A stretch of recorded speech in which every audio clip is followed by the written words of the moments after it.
Hello everyone, and welcome to today's senior speeches for the class of 2025. Our first speaker today is Kaitlin Wobbe.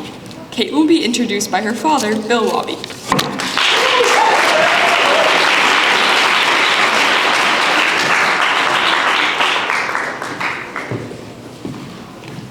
Good morning. It's certainly a pleasure to be here on this special day for my daughter and others giving their senior speeches, and I know many of you have been doing the same thing, so congratulations on that. And I've got 200 words, so I really got to keep this short. So first, I know I and Kaitlin and my wife Courtney would love to thank the teachers and staff and the students here at Collegiate. It's been such a huge part of Caitlin's life in early years, and I know she feels the same way. We've certainly been appreciative of your all's friendship and support and efforts, and Kaitlin and I and Courtney would all like to thank you very much for that. You know, as you try and prepare to introduce your daughter, so many things come into your mind, and I started thinking about all the great emergency room stories that we have, which I'm sure many of you all have and your parents. And Courtney and I knew we had really something special when I think she was 2. Our first trip to the emergency room wasn't for broken bones or fevers or bruises or any of that. Kaitlin got a Tic Tac stuck in her nose.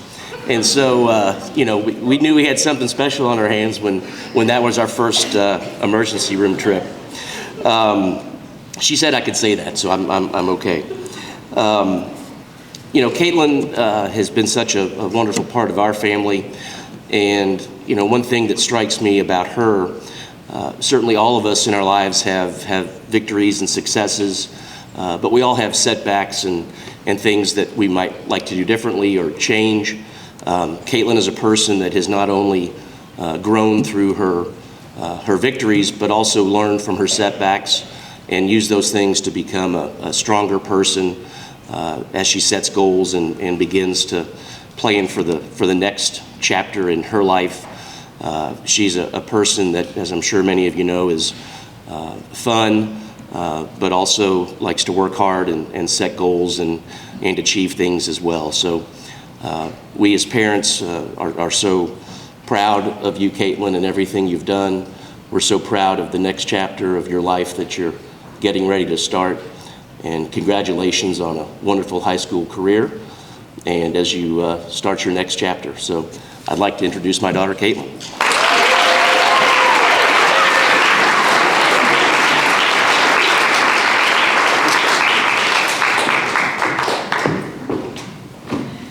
Good morning. A saying that is often overlooked is thank you. In today's world, people frequently forget to express gratitude, whether that be a thank you to someone who held the door for you on your way into school in the morning, or someone who went out of their way to do something kind. Thank you is such a simple phrase, yet it carries so much weight. It is a way to acknowledge and appreciate the kindness, effort, and love that others extend towards us. And yet, despite its importance, we sometimes fail to say it enough. We all get caught up in our own stress and worries, and we forget to express our gratitude for those around us. As I prepare to move away in the fall, I reflected on the countless lessons that my parents have taught me, and the thank you lesson has stayed at the forefront of my brain. My parents instilled the importance of expressing gratitude in me since I can remember. Growing up, they always made me write thank you notes. After every Christmas, birthday, Easter, you name it, I would sit down with my parents and write a thank you note to every person who came. It did not matter how old I was. When I was too young to write and spell, my mom would write the thank you note for me and have me sign my name at the bottom. They wanted to make sure I understood how important it was to thank the people around me and how much it means to be the receiver of a thank you note. But something about that lesson felt wrong. I've come to realize that I have never written my parents a thank you note. Of course, I thank them for the things they do for me, but I don't think I've sat down and written them a physical note. So, Mom and Dad, I'm sorry about that, but what better time to say thank you than right now? Mom, thank you for always putting my sisters and I first. I've watched how much you give up and how many fun things you miss out on just to be here for us. Thank you for teaching me not to compare myself to anyone else and always telling me that I am perfect the way I am. Thank you for always being the best listener. Thank you for always giving me the best advice I have received from anyone. I know I always say I don't want advice, but secretly, I really do. Thank you for always being my rock and my biggest cheerleader. Thank you for always standing by me with unwavering love and support through every tough time we face. Thanks for always making sure I feel special on my big days and always making sure to celebrate the little things. Thank you for teaching me how to fight for what I believe in and always making sure I knew how to stick up for myself. You always go above and beyond for me, and it truly does not go unnoticed. Mom, thank you for everything you do every day. You were truly the best mom I could ever ask for. But you're not only my mom, thank you for also being my best friend. Dad, thank you for always making every moment a teaching moment, even when I didn't realize I needed to learn something. Thank you for always taking my side. Thank you for teaching me the best way to wipe down a granite countertop without leaving a single streak. Thank you for loving me unconditionally and always forgiving me, even when I cause our car insurance to go up. Thank you for always sitting and talking to me no matter what time it is. Thank you for always giving me the solution to every problem. I still don't understand how you're always right. You've never failed to put a smile on my face after a hard day, and you always know how to cheer me up. Thank you for always being my answer to the question, who do you want to be like when you grow up? Thank you for always believing in me and pushing me. You have truly made me into the person I am today. Dad, thank you for being the best father and role model I could ever ask for. Thank you means so much more than just having good manners. It is the best way to express gratitude and show our appreciation for our friends and family. And we all forget to say it enough. Losing my cousin on Valentine's Day of this year has made me realize how important saying thank you and expressing gratitude truly is. I've realized how important it is to remind my loved ones how grateful I am for them because they can be taken away from me in an instant. I've also learned that life is too short to carry resentment and grudges. Tell the people that you love them. Hug your mom and your dad, grandparents and siblings, and thank them. Thank them for just being there because you never know when they won't be anymore. Listen to your dad's advice and let your mom listen to your worries and your struggles. Make time for the people that you love. Forgive your friend for the dumb thing they did, and don't find reasons to get mad at your parents. Life is simply too short for those things. Show the people around you that you care and how grateful you are for them. And most importantly, say thank you.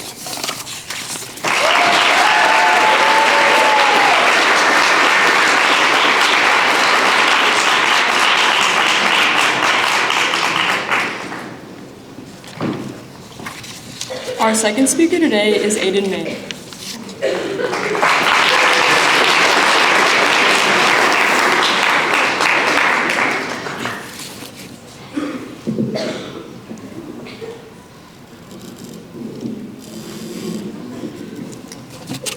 I'm terrified of public speaking, whether presenting or talking to my class, the track team or cross-country team, or even the entire upper school.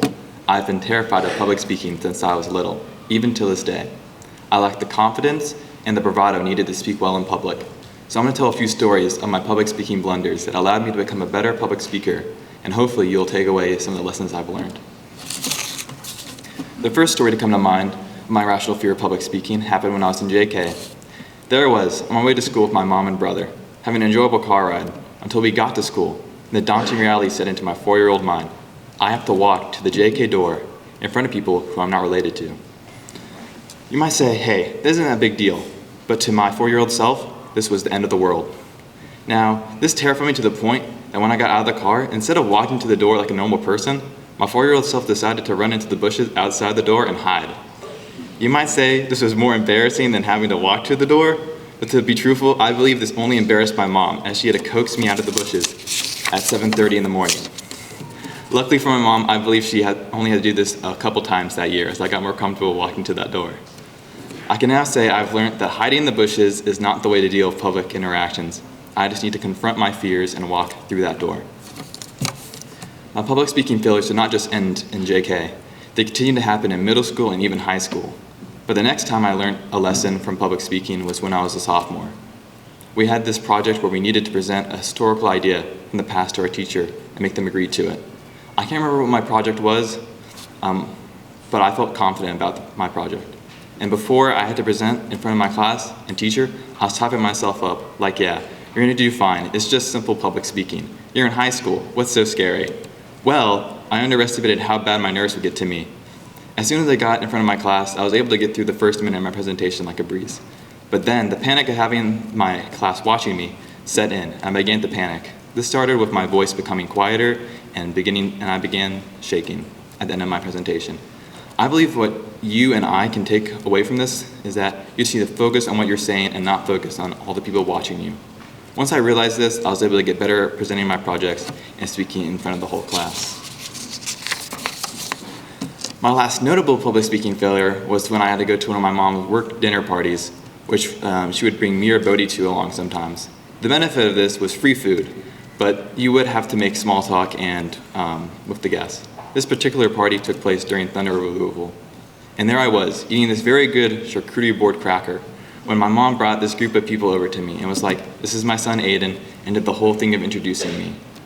While I'm just standing there giving handshakes, I didn't find the conversation engaging with all the formalities and bleak topics we talked about, which centered around what sports I did and what I wanted to study in college. So, as the introductions and small talk wrapped up, I slowly looked at something in the other direction of the room and pretended something caught my interest to walk away. Looking back at this might have been seen as rude, but it allowed me to learn that sometimes you need to stay in the conversation that you don't like, but instead of walking away, find a way to change the topic of the conversation to something you find more interesting. Looking back at these experiences, I can see that these funny stories show my younger self that hiding in the bushes, panicking, and walking away to avoid social interactions was not the way to deal with public speaking. From hiding in the bushes in JK, I learned not to hide from my fear of public speaking and to confront it with confidence. From my speech failure sophomore year, I learned to focus on what I was saying and not the others around me. I've learned that sometimes you just need to keep the conversation going, even if you don't like the topic at hand. These stories have allowed me to improve my public speaking ability and have taught me valuable lessons that I will take away with me on my journey to college. I hope you are able to take the lessons I've learned from my multiple public speaking blunders and apply them to yourself to be a better public speaker.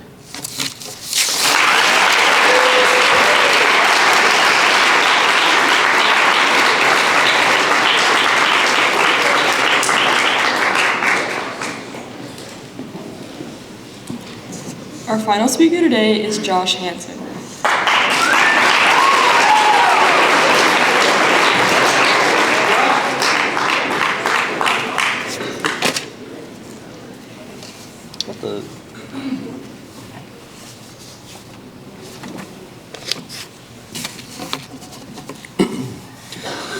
Good morning, everyone.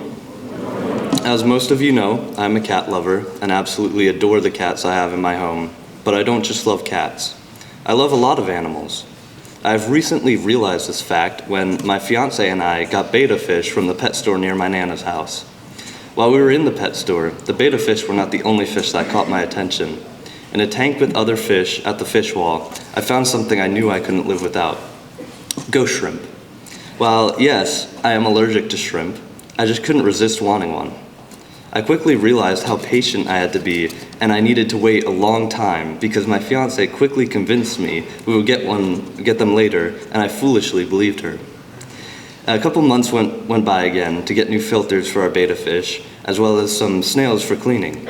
Of course, I immediately went to look at the ghost shrimps, and I once again was denied them, furthering my wait. However, we both agreed on getting a third betta fish because their tank kits were having a huge sale that day, as well as snails that match our betta's colors. We looked at the bettas, ultimately deciding on a beautiful blue one with red highlights. We took him home and immediately added the snails into the tanks and put our new blue and red betta into his new home. Days went by and we had no issues. Then, suddenly one day, our new betta would randomly dart around his tank and white spots started appearing. We had no idea why this was happening, and I randomly suggested maybe he had ick, a parasite for fish, which if left untreated could be fatal. My fiance decided to look it up, proving my guess to be true. We immediately tried to DoorDash some ick treatment, sadly all of them being sold out, and resulting in us purchasing the treatment on Amazon. The next day, I went through my usual morning routine and went to school, not checking up on my betta with ick. I had taken a makeup test in math, and I ended up heading home later than I had hoped. But what I did that morning, and coming home later than usual, ended up being one of the best things I could have done for my own mental health. I felt something was off as I entered the door to my home, My fiancée immediately rushed down the stairs to talk to me and make sure I was okay. I, of course, was perfectly fine. And I was confused as to why she was acting like this all of a sudden. As we began walking up the stairs to my room, she told me about how glad she was that I didn't see him in the morning, with my concern growing. Eventually, we reached my room and headed inside. When I entered my room, I immediately went to his tank, which he was not inside, and I started to tear up. My fiancée quickly pulled my attention to the side, and I saw the crappy goldfish tank we were given from the Kentucky Fair.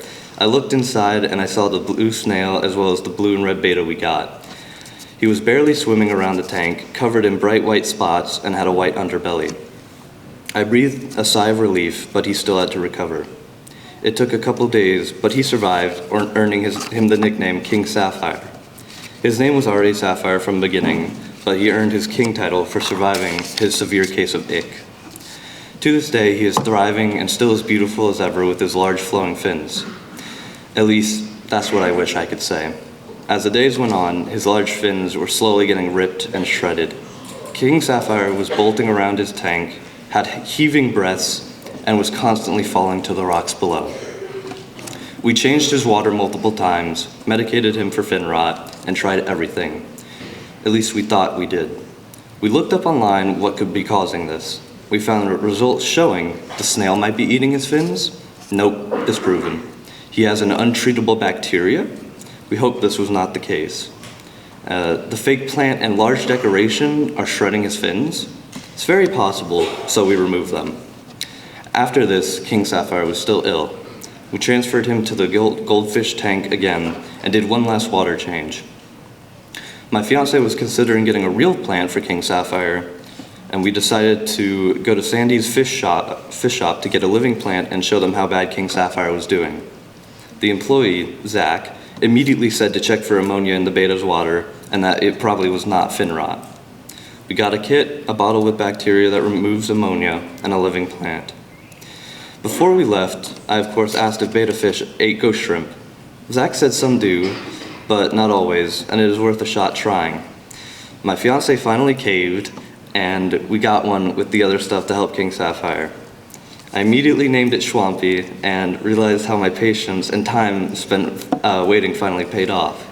We went home and quickly tested King Sapphire's water, as well as added Schwampy to the fish tank with my fish, Lychee, which is an all-white small female beta.